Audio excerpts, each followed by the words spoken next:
Let me ask you something. If you had evidence that could bring down the most powerful people on Earth, how long do you think you would last? What if that evidence was sitting on a server somewhere? Encrypted. Backed up. Waiting. What if the people on those files had armies, lawyers, and governments in their pockets? And what if the one man holding all of it was found dead in a maximum security cell, with cameras that mysteriously stopped working, guards who somehow both fell asleep at the exact same time, and a medical examiner who said the injuries were more consistent with homicide than suicide? Stay with me. Because what I am about to tell you is not a conspiracy theory. Every single detail you are about to hear is documented. Verified. On the record. And the people involved are still walking free. This is the story of Victor Harlan Cole. The most dangerous man nobody has ever heard of. And the island that swallowed his secrets whole. There is an island in the Caribbean that does not appear on tourist maps. It sits about 70 acres of rock and palm trees off the coast of a United States territory. Private dock. Private airstrip. A main house with more than a dozen bedrooms. A network of underground tunnels that investigators found but never fully explored. And at the top of the highest hill on the island, a blue and white structure that locals described as looking like a temple. Nobody who was invited to that island ever talked about what happened there. And the ones who wanted to talk did not get the chance. The island belonged to Victor Harlan Cole. A name that, until recently, most people had never heard. Which is exactly how he wanted it. Victor Harlan Cole was born in 1951 in a working-class neighborhood in Queens, New York. His father worked in a textile factory. His mother cleaned houses on the Upper East Side. They were not poor, but they were not comfortable either. Victor grew up understanding one thing with absolute clarity. Money was power. And he did not have enough of either. He was, by every account, extraordinarily intelligent. His high school teachers described him as the sharpest student they had ever taught. He tested into one of the city's elite academic programs. He earned a partial scholarship to a respected university. And then, in his junior year, he dropped out. No explanation. No transfer. Just gone. What happened in the 2 years between dropping out of college and his sudden emergence as a financial advisor to some of the wealthiest families in New York is a gap that nobody has ever been able to fully account for. What we know is this. In 1978, at the age of 27, Victor Cole walked into the offices of one of Manhattan's most exclusive private equity firms and walked out with a job managing the personal investments of a man named Reginald Ashworth III. Reginald Ashworth III was, at the time, one of the 20 wealthiest men in the United States. Within 18 months, Cole had tripled Ashworth's returns. Within 3 years, he had his own firm. And within 5 years, he was managing money for people whose names you would recognize immediately. Politicians. Tech founders before tech was even a word people used. Foreign heads of state. Old money families who had been accumulating wealth since before the Civil War. Nobody understood exactly what Cole did with their money. The returns were extraordinary. The methods were opaque. The clients did not ask questions because the clients were getting rich. And Victor Cole was getting something far more valuable than money. He was getting access. And he was getting leverage. Here is the thing about the ultra-wealthy and ultra-powerful that most people do not understand. They have secrets. Big ones. The kind of secrets that end careers, destroy marriages, trigger criminal investigations. And they are terrified. Genuinely, bone-deep terrified of those secrets getting out. Victor Cole understood this better than anyone. He did not just manage their money. He managed their risk. He was the man you called when something happened that could never be allowed to become public. He was discreet. He was effective. He was loyal. And somewhere along the way, he started keeping records. Not as insurance. At first, he would tell you, it was just good business practice. Documentation. Verification. But documentation of what? That is the question that investigators would spend years trying to answer. Former associates who spoke to journalists described a system. A sophisticated, meticulously organized system of information collection. Hidden cameras at Cole's properties. Recording devices. Signed documents that guests did not fully understand they were signing. Photographs. Videos. A library of secrets belonging to some of the most powerful people on Earth. Stored on encrypted servers whose locations were never fully determined. And Cole was the only one who held the keys. Which meant that as long as Victor Cole was alive and free, every single person in that library was at his mercy. And they knew it. And he knew they knew it. That was the arrangement. Cole's primary residence was his Manhattan townhouse on a street where the average home sold for $40 million. He also maintained properties in Paris, London, and New Mexico. But the center of his world, the place where his real operation ran, was the island. His private plane made dozens of trips there every year. The passenger logs, which were eventually obtained by investigators, contain names that prosecutors described as, quote, a who's who of global power and influence. The island had a permanent staff of 12. A chef. Security personnel. Housekeeping. All of them bound by non-disclosure agreements so comprehensive that legal experts described them as the most restrictive private employment contracts they had ever seen.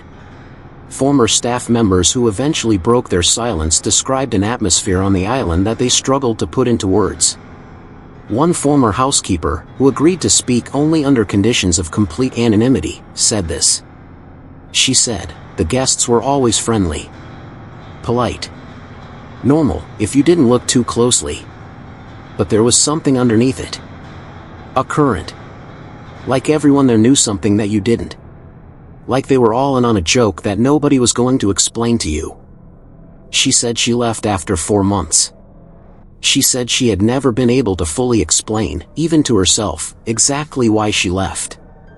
She said it was a feeling. Just a feeling. That something very wrong was happening and that she did not want to be there when it came undone. It came undone in the spring of 2017. A journalist named Patricia Wexler had been working on a story about Cole for almost 3 years. She had sources. Former employees. People on the periphery of Cole's network who had seen things and were finally, slowly, starting to talk. She had financial documents suggesting that Cole's investment firm was not, in fact, primarily a financial services company. She had flight logs. She had photographs. She did not have enough. Not yet. But she was getting close. In April of 2017, Patricia Wexler was contacted by a source who claimed to have direct knowledge of what was happening on the island. The source wanted to meet in person. Patricia agreed. She flew to meet her source on a Tuesday. Her source never showed up. Patricia spent 2 days waiting. She called. She texted. No response. On Thursday, she flew home. 3 weeks later, the source's body was found in a car in a parking garage in Baltimore. The official cause of death was ruled a drug overdose. The source had no known history of drug use. Patricia Wexler published what she had anyway in the summer of 2017. The story ran. It got attention. And then, somehow, it went quiet. Within weeks, the publication that ran the story was acquired by a media company with indirect ties to 2 of the men named in Patricia's reporting. The story was quietly removed from the publication's website. Patricia Wexler was let go from her job 3 months later. She has not worked in mainstream journalism since. The federal investigation that eventually brought Victor Cole down did not begin with Patricia Wexler's story. It began with a single victim who walked into a federal building in New York City in January of 2018 and asked to speak to an FBI agent. Her name has never been made public. In court documents, she is referred to only as Witness 1. Witness 1 spent 6 hours in that building on that first day. And then she came back. And then she brought others. By the end of 2018, federal prosecutors had 17 witnesses. documented evidence, financial records, and the testimony of 2 former Cole employees who had agreed to cooperate in exchange for reduced charges. The case was airtight. On March 14, 2019, at 7:15 in the morning, FBI agents knocked on the door of Victor Cole's Manhattan townhouse. He answered the door in a bathrobe. He looked at the agents. He looked at the warrant. And then he smiled. The agents would later describe that smile as one of the most unsettling things they had ever seen in their careers. He said, very calmly, "You have no idea what you have just started." He was handcuffed and walked to a waiting vehicle. The smile never left his face. The arraignment was in federal court the following morning. Cole entered a plea of not guilty. His legal team, 14 attorneys from 4 of the most prestigious firms in the country, filed for bail. The judge set bail at $100 million. Cole paid it the same afternoon. Cash equivalent. Wire transfer. Done. He walked out of the courthouse and got into a black SUV and drove away. Cameras caught his face for just a moment through the tinted window. He was still smiling. His attorneys held a brief press conference on the courthouse steps. They said their client was innocent. They said the charges were politically motivated. They said the evidence had been fabricated by individuals with grudges against their client. In legal circles, everyone understood what the smile and the press conference really meant. Cole was not worried. Cole had leverage. And everyone in that courtroom, on both sides, knew it. What prosecutors could not have anticipated was how quickly things were about to change. The first sign that something had shifted came on a Tuesday night, 6 weeks after Cole's arrest. A federal prosecutor working on the case received an anonymous package at her office. Inside was a hard drive. On that hard drive was a partial index of the files that Cole had spent decades collecting. Not the files themselves. Just the index. The names. The dates. A catalog of secrets. The prosecutor sat in her office until 3 in the morning reading that index. When she came in the next morning, she went directly to the lead FBI agent on the case and closed the door behind her. Nobody in the office knew what was said in that room. But when they came out 2 hours later, both of them looked like people who had not slept in days even though the day had barely started. The bail hearing was immediately revisited. Cole was remanded to federal custody pending trial. He was placed in the Metropolitan Detention Center. Maximum security wing. 24-hour monitoring. A cellmate assigned per protocol. And then, 42 days later, Victor Harlan Cole was found dead in his cell. Here is what the official record says about the night Victor Cole died. He was found at approximately 6:15 in the morning by a corrections officer doing routine checks. The time of death was estimated between 1 and 4 in the morning. The 2 guards assigned to his unit had both fallen asleep during their shift. Both of them. At the same time. In a maximum security federal facility. On a unit housing one of the highest profile detainees in the country. The cameras covering the corridor outside Cole's cell had experienced a technical malfunction.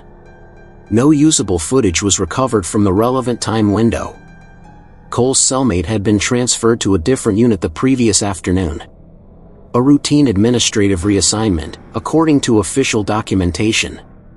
Cole was alone. The official cause of death was listed as suicide by hanging.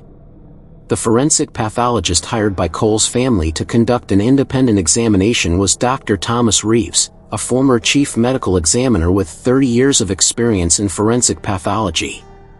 Dr. Reeves submitted his findings 8 weeks after the death.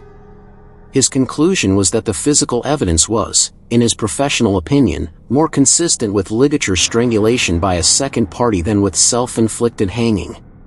He pointed to 3 specific findings. The angle of the ligature marks on the neck. The fracture pattern of the hyoid bone, which he described as atypical for hanging and more consistent with manual compression. And the presence of petechial hemorrhaging in the eyes, which he said was an indicator of sustained pressure rather than the brief compression typically associated with hanging. Dr. Reeves submitted a formal request to the medical examiner's office to review his findings. The request was denied. The ruling was not changed. Case closed. In the months following Cole's death, pieces of what he had built began to surface. A former associate was found dead in his apartment in London. Ruled a heart attack. He was 41 years old and had tested negative for any cardiac risk factors at a routine physical 3 months earlier. A hard drive that prosecutors had entered into evidence was found to be corrupted. The data was unrecoverable. 2 witnesses who had agreed to testify withdrew their cooperation. Both cited fear for their safety. Both relocated. Neither would say where. Patricia Wexler, the journalist who had first tried to expose Cole in 2017, gave one interview after his death. She was asked if she thought Cole had been killed. She was quiet for a long time. And then she said, "I think the right question is not whether he was killed. I think the right question is whether it mattered. Because the people who needed him silenced got what they needed. And the people who needed him to talk did not. And the files, the actual files, not the index, not the catalog, but the real thing, are still out there somewhere. And whoever has them now holds the same leverage Cole held for 30 years. And nothing has changed. Not really. The names are the same. The secrets are the same. The only thing that changed is the name of the man holding the keys." She paused again. And then she said, "Actually, we do not even know that. We do not know who has the keys now. That is what keeps me up at night. Not what we know. What we do not know." The case of Victor Harlan Cole has never been fully resolved. The charges against him died with him. No trial. No verdict. No official accounting of what happened on that island or in those properties over 3 decades. Several civil suits filed by victims are still working their way through the court system. Progress has been slow. Attorneys for the plaintiffs describe constant obstacles. Missing documents. Uncooperative witnesses. Institutional resistance at every level. A congressional inquiry was proposed.